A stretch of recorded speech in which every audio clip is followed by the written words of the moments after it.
আপনার ব্যবসা শুরু করার ইচ্ছা আছে, বুদ্ধি আছে, পরিশ্রম করার সাহসও আছে, কিন্তু নেই শুধু একটা জিনিস, মূলধন।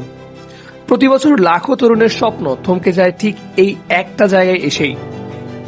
এবার সেই সংকট কাটাতে বড় উদ্যোগ নিল বাংলাদেশ ব্যাংক।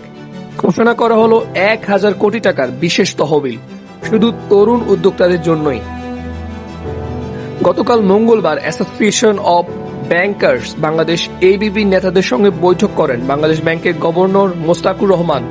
বৈঠক শেষে এবিবির চেয়ারম্যান ও সিটি ব্যাংকের ব্যবস্থাপনা পরিচালক মাসরুর আরিফিন জানান, প্রাথমিকভাবে 500 কোটি টাকা ঋণ এবং 500 কোটি টাকা অনুদানের মাধ্যমে অন্তত 5,000 উদ্যোক্তা তৈরির লক্ষ্য নেওয়া হচ্ছে। একজন উদ্যোক্তা পেতে পারেন সর্বোচ্চ 10 লাখ টাকা পর্যন্ত ঋণ। সুদ হার মাত্র 4 থেকে 6%, যেখানে প্রচলিত ব্যাংক ঋণে গুনতে হয় 11 থেকে 15%। আর সবচেয়ে বড় চমক, এই ঋণে লাগবে না কোনো জামানত। সময় মতো কিস্তি পরিশোধ করলে ব্যাংকের সিএসআর তহবিল থেকে সমপরিমাণ অর্থ অনুদান হিসেবে পাওয়ারও সুযোগ থাকছে। উদ্যোক্তা বাছাইয়ে গুরুত্ব দেওয়া হবে উপজেলা পর্যায়কে। দেশের 500-এরও বেশি উপজেলায় ব্যাংকগুলো নিজেরাই খুঁজে বের করবে এই প্রকৃত উদ্যোক্তা। মৎস্য চাষ থেকে শুরু করে হস্তশিল্প, খাদ্য উৎপাদন থেকে শতরঞ্জি তৈরি, সব খাতেই মিলবে এই সুযোগ।